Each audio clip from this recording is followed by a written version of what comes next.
Okay, so where we left things yesterday, I was talking about two of the widely acknowledged main developments in copyright law. One was the Statute of Anne, one was the Berne Convention, and then I mentioned also that Ireland lays claim to the oldest documented copyright dispute. Now, back to some of the details then of copyright law. One of the issues that comes up is the distinction between the idea and the expression. So only the expression is protected by copyright. Copyright doesn't protect ideas. So like if you have a great idea for a book, like Yip-de-doo, you have to actually go write the book if you want to do something with it. Now, on the one hand, that's a little bit harsh in that ideas have value. We don't all have time to maybe work on all of our ideas. It'd be nice if there was some way of capitalizing on great ideas. But at the same time, an idea in your head that you take with you to your grave isn't a whole lot of use to society. So what are we going to give you in exchange for that? So if you write a book, well, we have the book, there's something we can do with that. There's some benefit to society. So the whole point of copyright is this trade-off where society, usually the government on behalf of society, gives you this monopoly and you give us something back in exchange. And so we're not getting a lot from your ideas that are unexpressed. So if you have a great idea in your head, you have a poem in your head or a song in your head, we're not going to protect that. Even if there was some mechanism by which we could, we're not going to protect that until you write it down in some form that would be tangible and, I guess, shareable is the point. However, it can be hard to sometimes separate the idea from the expression. Some ideas are so simply expressed that it's impossible to separate the idea and the expression. And we call that merger. There's a few cases where that has happened, where there were so few ways of expressing the idea that they weren't protectable because you couldn't protect the expression without protecting the idea. So this distinction between idea and expression was quite clear for quite some time, but then a case not so long ago blurred the distinction somewhat. So there's this company in the UK which makes knickknacks for tourists. So if you go to a shop in London and there's all this,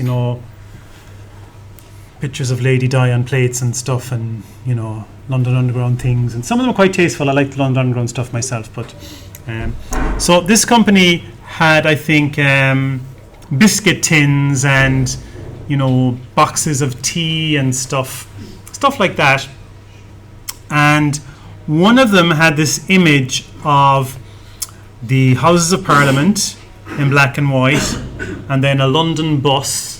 It's a particular name for that kind of bus. I forget it. Anyway, it's quite distinctive as a London bus, and being red, of course, is quite distinctive. And here, what they've done in Photoshop is they've coloured the bus and made everything else black and white. So a company that made teas, or blended teas anyway, wanted to do a box of tea like that. And I think initially they approached maybe this company and asked could they use that. Anyway, they were told no. And it said, look, man, so look, if we can't license your image, or if we can't use your image for some reason, we're going to go away and make our own. So they got a photographer to take pictures of, the Houses of Parliament. They got a picture of a bus somewhere, and made their own image. And the idea here is that you have the black and white Houses of Parliament, very distinctive, very London, and then you have the bus in red, again quite distinctive. And so Temple Island Collections took the view that New England Teas had infringed their copyright, that they had protection for this image. Now, it was common ground that the actual image itself hadn't been copied. So they sent the photographer, a separate photographer along to take a separate picture of the House of Parliament, and they had a separate image of the bus, and they made something that was similar. And that's what they were going for. I mean, they'd seen this is a nice idea for an image, and they went and used that idea and made their own image. But at no stage did they copy any of the original image. And so their argument, well, look, was how can you accuse us of infringing your copyright if we haven't copied anything? Sure, you had this great idea, and that's your expression of that idea. And let's face it, we didn't think of the idea ourselves. We saw you do it, but it was a great idea, and so we have our own expression of that idea.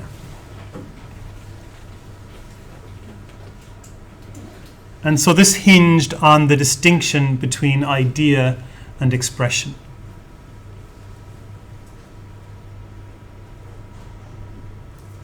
What do you think the outcome of the case should have been? Do you think it's perfectly reasonable to go away and take your own picture? Yeah. Yeah. Yeah, I think so too. If you did effort, if you put effort into it. Yeah. Well, of course, this again comes back to the labour, skill, or judgment. They were able to demonstrate that they did. It's not like that they were exploiting the other person's investment or labour or effort. You know, they went and did their own labour, their own investment, their own effort, and their own skill. So in sort of labour, skill, and judgment terms, you know, they weren't piggybacking on the other person's work. Anybody have a different view?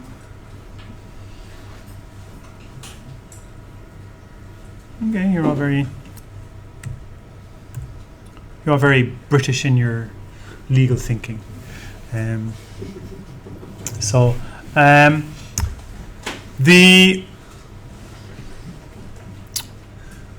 the end, they lost, and the court found that they had infringed the copyright. And most people were aghast at that, because that sort of broke the long-standing tradition of the distinction between the idea and the expression. I think it was a bad decision as well. I think they went away and took their own picture. I mean, it's even from a different angle.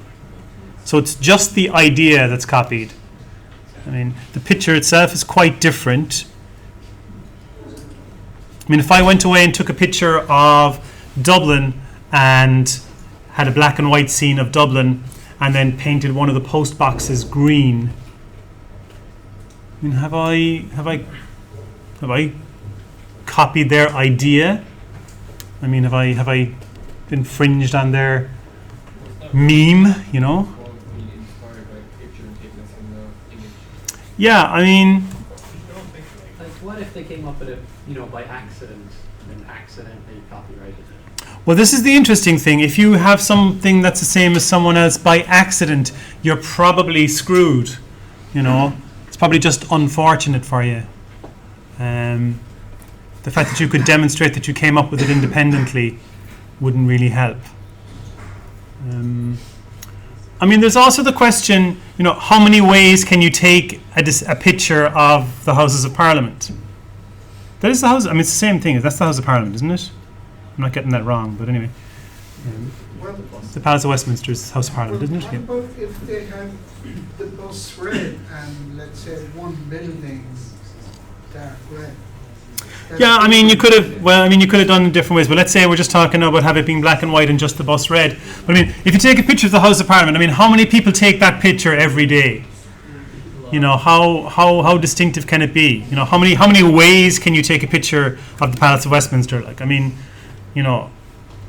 if you could take it, if you were to go 360 degrees around it, there's probably people taking 20 of those a day, or in a month anyway, from every single angle. And at the same time, the bus is a bus. Like, how many different ways can you take that bus?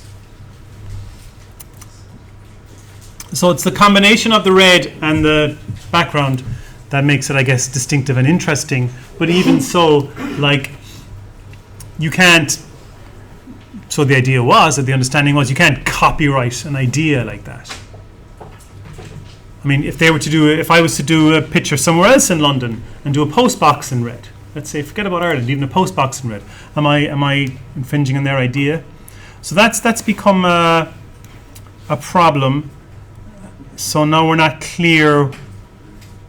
There seems to be a shift towards protecting ideas a little bit.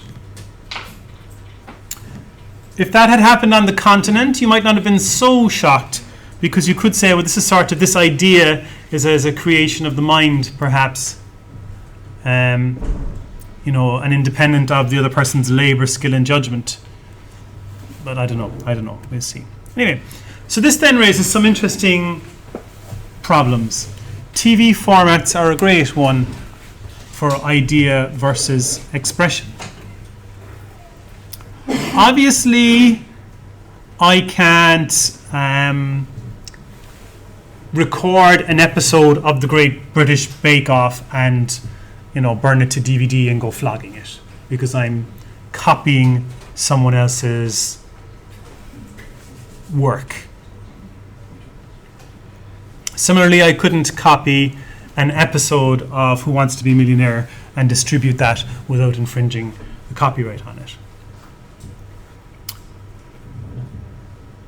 Aside from trademarks, which we'll look at in a little while, but suppose I was to make a TV show, if I was to copy the format of Who Wants to Be a Millionaire, but maybe not the name, just like Who Wants to Be Loaded or something. And suppose supposing they had like a 50-50 and phone a friend and ask the audience, and I call them a Get Help, a Split, and Give Me a Ring or something. Okay, so if I change some of the names so that I mightn't be infringing on anyone's trademarks, and I basically copied the format of the TV show, you could see how you could, it's a great format. I mean, it was a very successful format, and they did that you could win so much, and the tension was rising each time because the money was going up and up and up.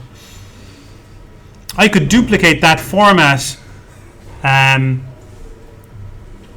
without copying anyone's tangible expression of it.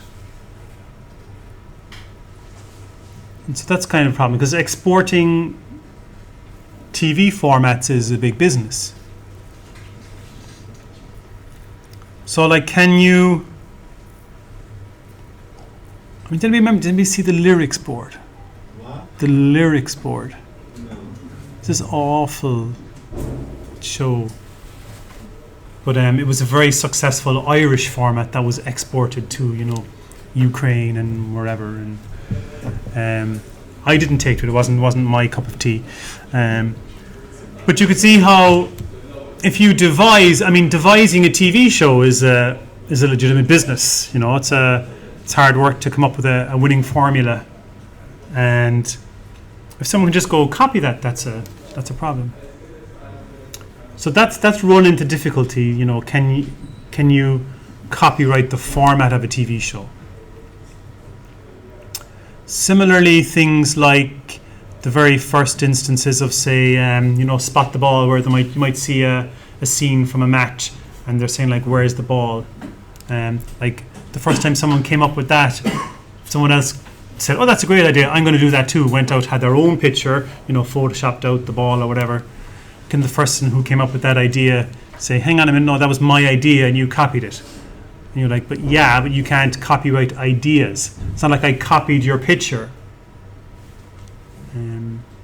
So that's James Corden started a show called The Late Late Show, and McVie a show called the way in the shop, and it's Mhm. actually just a talk shop. It shows Mhm. on for years though, if I started it. Well, like, there might be an issue with the trademark. So there might be an issue where someone has developed a reputation in a particular name, and someone else might be trying to piggyback on that and exploit that. But if they don't share a geographical area, it wouldn't be an issue. And in terms of the format, like someone coming in and sitting down and having a chat, like that's probably at the less unique end of a format. Whereas something like Who Wants to Be a Millionaire had many distinctive features that made it special. But the name of a show, like you can't copyright the title of something, for example.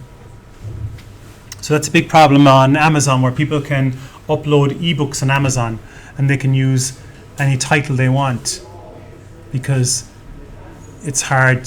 You can't copyright the title. You can only copyright the contents of the book. And that causes problems. And we mentioned, was it yesterday, we mentioned Californication and the album, and Californication, the TV show. So TV formats are a challenging one. And then for a while, people were arguing that, computer programs weren't really creative works. They were just instructions for a machine. I mean, I don't think anybody who writes code would argue that there's no creativity in there. So I think anybody who writes code would easily argue that there's no issue with not being a creation of the mind, not being a creative work. But in any event, it does require significant labor, skill, and judgment. So there's the protecting the investment there. But computer programs have given people pause for thought in the past. Weird things then, like suppose you write a program that writes poems. So you write the program that writes the poems, but you didn't actually write the poems. How much labor, skill, or judgment is in there then? Is that a creation of the mind? In general, if you're in control of a machine that produces a work, then you're considered to be the owner of that work. So that's helpful and useful, but it does complicate things. The problem is that the idea of copyright and our understanding of it and the rules that we designed to deal with it, come from back when it was just about books being printed and authors and publishers. And as technology has evolved and media has evolved, we've kind of shoehorned all of these issues into the copyright template that we have, and sometimes it doesn't fit very well. So like TV formats, as we saw, it doesn't really fit very well. Photography has also caused problems for people, problems for legal scholars, and just practical problems for the rest of us. So, taking a photograph requires some investment, some labor, skill, or judgment. So like if somebody goes off to Thailand on the plane with his gear and takes a gorgeous picture of some temple and then comes home and wants to sell it to a magazine, if someone was to copy his picture, and try and sell it to a magazine, they're robbing him of the return on his investment. So it cost him money to get the plane, it cost him his time, and he had to buy the equipment. So all of that is an investment on his part, and we want to incentivize those kind of investments, so we give him copyright in that image. But like if you're taking a photograph of something that's there already, there is a debate about how much you're actually creating. You know, you're taking a picture of something that's there.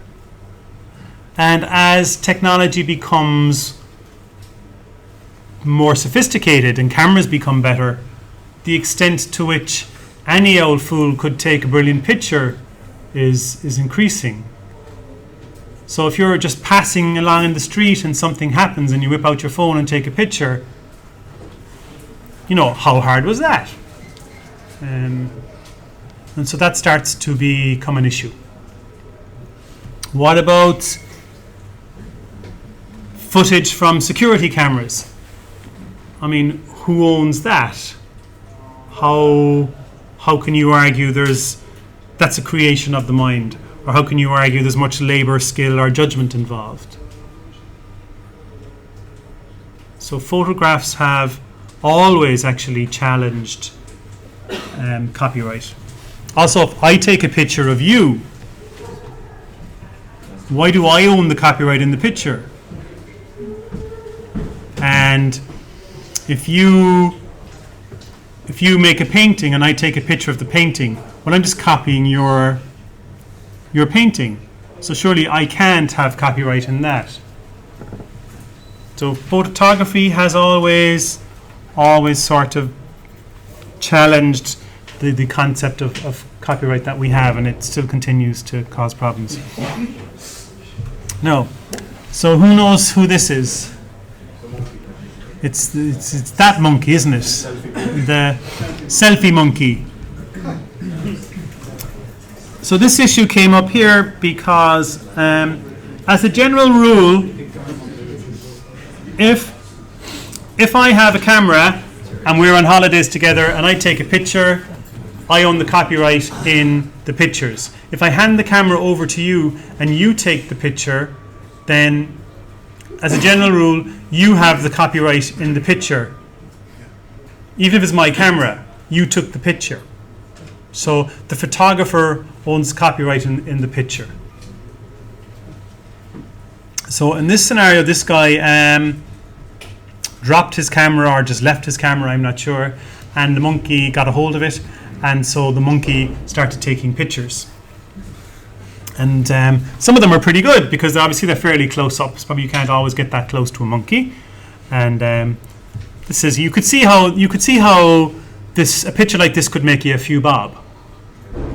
Okay, and his argument was, well, it's my camera. You know, the investment was mine. It's my camera, so it's my picture.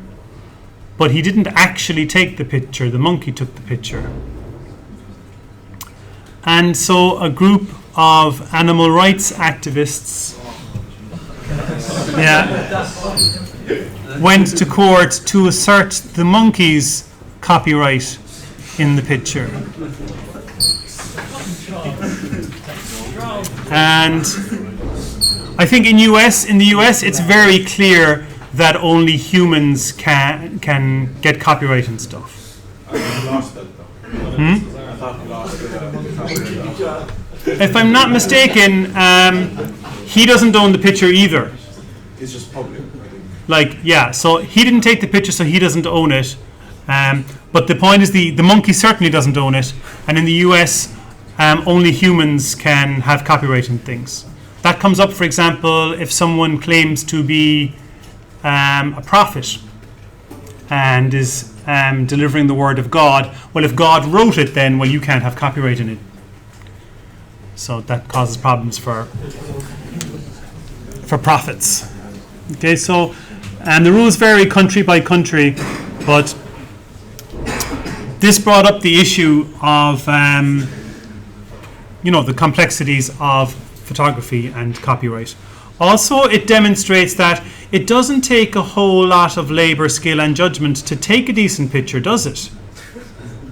If a monkey can do it, are we getting to the point where that test doesn't really apply anymore, or doesn't apply to photographs? Like, if 30 years ago he had dropped his SLR, I mean, he would have the monkey would have had to been able to use the light meter expose the film properly, focus it properly, and maybe set the aperture correctly so as to expose the film correctly. That certainly took labor and skill and judgment. But if a monkey can do it, are we getting to the point where that test is no longer appropriate? Wouldn't that be just locked up? Well, no, new cameras, no, you really could be a monkey and take a brilliant picture. Like, Like, like people who are working for National Geographic, like they spend months somewhere. yeah, they may. Yeah, that's the thing, though. You may spend months somewhere waiting for that right moment. But I mean, do we then have a test where we only give copyright to images that would have been hard to get? Are we saying, well, you know, a picture of inside of a cave in, you know, Kathmandu, that's really hard to come by, whereas a picture of the House of Parliament in London, sure, they're two a penny. Then we're getting into value judgments, whereas copyright law doesn't want to have any threshold of quality, just wants to give everything protection that deserves protection, and then let the market decide whether it's valuable or not. So that's sensible, but it does pose a problem.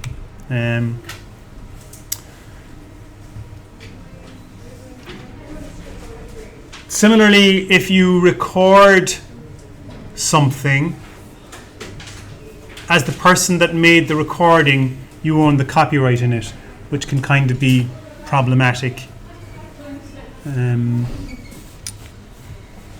know, you get some tricky, unusual anomalies as a result of shoehorning modern tools and technologies into the Victorian conceptual framework. Okay. Now, we all know then that one of the difficulties of enforcing copyright is technology has made it easier to copy things. Way back, one of the problems was cross-border enforcement. Someone could print a book in Holland and import it into England, and you couldn't stop them printing it in Holland. And so that's why we got the Berne Convention to solve that problem. But technology then has made it easy to copy things, and if we're copying something in digital form, then we can make a perfect copy of it even. And so that compounds the problem.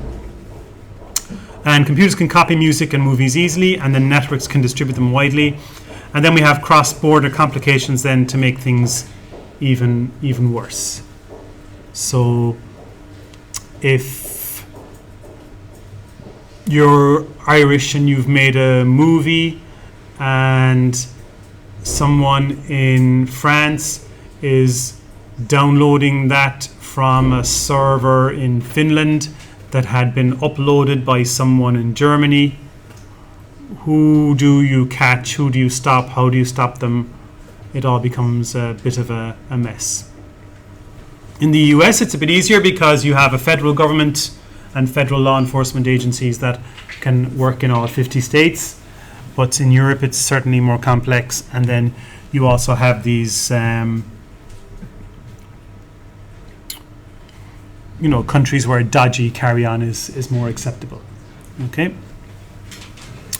Peer-to-peer networks posed a particular problem for not just for the enforcement of copyright protections, but also even the definition of copying, because Napster, which is way before your time, I think, but was the first peer-to-peer sharing network. It allowed, if you were looking for a song, it connected you up with people who would have had that song to share on their machines. So you would run the software, it would give everyone out there access to what you had on your machine. So if you were looking for a particular song, Napster would say, oh, you could go copy that from so-and-so, who was wherever. And the problem that the law had in stopping Napster was that Napster itself never actually copied anything. So when you wanted to prosecute the people for running Napster, it's like, but you're charging us with, you're telling us we're infringing copyright, but we're not actually copying anything. We have no songs. Sure, Johnny is copying it from Peter, so go talk to Johnny and go talk to Peter. But all we did was introduce Johnny to Peter. We've never actually had any songs on our network or go through our machines. And so that caused some problems. Because if your idea of copyright is rooted in printers and printing presses, printing books, it doesn't fit very well to that scenario. So now we had this idea of making something available to the public, or communication to the public. So if you have a site that has links to illegal copies, well then that site can be infringing as well, even though it doesn't actually have the copies. There was this law in the US, it's around a while now, which was quite controversial. It was called the Digital Millennium Copyright Act. And what it does is it criminalizes circumventing DRM, or digital rights management. So if you buy a movie, for example, on a DVD and you want to rip it, it's not as easy as ripping a CD, actually, because the music on a CD isn't encrypted. I mean, it's coded in a particular way and compressed, but it isn't actually encrypted. Whereas the movie on a DVD has been encrypted in such a way that for you to actually get at it requires some hacking, isn't the word, but certainly some maths, and maybe using some information that you weren't supposed to have. So the Digital Millennium Copyright Act criminalizes circumventing digital rights management, but also criminalizes circumventing that, whether or not there's actually any infringement of copyright. That law then has been applied, some people would argue, much too broadly. So do you know here, for example, you can buy a phone. Well, you could buy a phone from Apple if you really wanted to, fork out. But you could buy your phone from your phone company with your plan or whatever, and then after a certain amount of time or a certain amount of money, you can have the phone unlocked, and then you could use your phone and say, look, I'm going to go with Meteor because it's cheaper or whatever. In the US, actually, that's very unusual. The phone companies really lock you in, and it was very hard to use the phone from one network with another network. And it was even illegal in some places. And if you were to go, you could go downtown to a hack shop and get your phone unlocked, depending on the phone. That was much more illegal in the US than it was anywhere else, because But you can buy an unlocked phone. you can buy an unlocked phone as well. Yeah, like buying an unlocked phone in the US wasn't even really a thing you could do. So it makes ripping DVDs so that they can be watched on your computer illegal. It also makes it hard work, but it makes it illegal. Also, publishing or doing research on certain kinds of encryption. So if I was doing research on encryption, if I was to publish ways around encryption, I could be breaking the law in the US. There was a guy in Finland who couldn't play DVDs on his Linux machine because there wasn't a program for that. So he said, feck, I'll go have to write one. So he wrote one, and to do that, he needed to basically hack into the digital rights management software on the DVDs to get it to play on the computer. And he had all sorts of problems after that. They were trying to put him in jail and everything.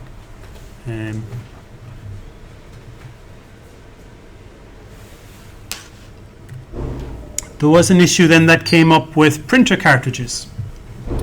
So lots of printer manufacturers use this razors and razor blades model for making money, where they give you the printer way cheap, way cheaper than it would be even to make, and then they screw you on the cartridges and they make all the money on the ink cartridges.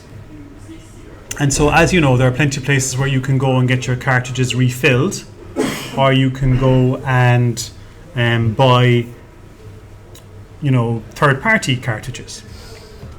So then they started putting chips on the ink cartridges, and the printer would say to the ink cartridge, "Are you a real, genuine, branded ink cartridge?" And the ink cartridge would come back, "Yes, I am," and then it would carry on and it could print away. So people started, the printer cartridges manufacturers started making chips that would respond correctly to the printer. And then they were claiming, well, here now you're circumventing our digital rights management system. You're basically hacking the printer and getting around this technology that we've put in, and so you're breaking the law. So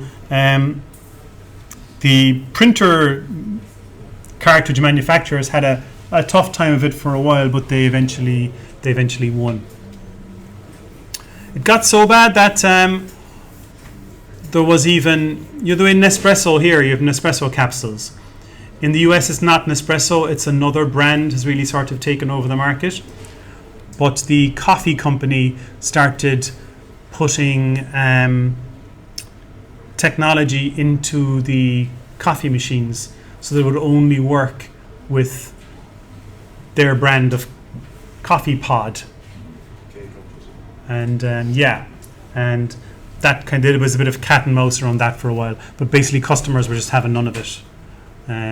But conceivably they could have had a problem, but so when that law was written, there was nobody probably imagined that you couldn't buy any kind of coffee you wanted for your coffee machine. It's maybe taken a bit too far.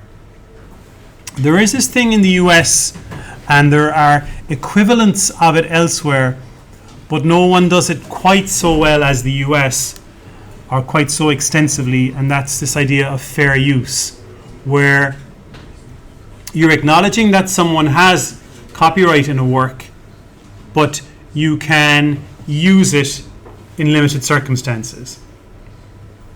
So if you're writing a review of a book and you're talking about how, the author has a wonderful turn of phrase, you might want to quote an example from the book that illustrates that. That would be considered reasonable. If you're in education, there are circumstances in which it might be considered reasonable to photocopy a little bit of whatever. If you're a student, there might be circumstances in which what might otherwise have been flat out wrong and illegal might be acceptable. So copyright varies from country to country, and fair use like this is available in the US. In Ireland there's a thing called fair dealing, which isn't nearly as extensive. So in the US, if someone says you're infringing my copyright, you can say, no, that's a fair use. I'm doing it for whatever reason. Okay, so every author or publisher may make limited use of another person's copyrighted work for purposes such as criticism, comment, reporting, teaching, scholarship, and research. And there isn't a precise definition of fair use, but the courts would consider the following things. So the purpose and character of the use. So like, what are you doing it for? I mean, is it for criticism? So if I'm criticizing or commenting on a novel, I might use extracts from that. The nature of the copyrighted work. So, is it a book? Is it a movie? What's the story? The amount or substantialness of the portion that's copied in relation to the copyrighted work. So, if you are writing a review of a novel, taking a paragraph out of that novel might be reasonable. If you were writing a review of a 20-line poem, reproducing the whole 20 lines would probably not be considered fair use. Just that the proportions there are wrong. And then an important one is the effect on the use upon the potential market for or the value of the copyrighted work. So if you extract out the juicy bits of something, you might be affecting the market for the original product. But some uses would have no impact on the market for the original product. So it goes back again. So this, if you think about this, is kind of a mix of concerns about authors' rights, but largely about the instrumental justification for copyright. So if what you're doing doesn't harm the market for the thing you've copied, well, sure, how harmful can it be then, really? So we'll look a bit more at fair use in the next class, and then after that we'll be into the presentations, won't we? Yeah.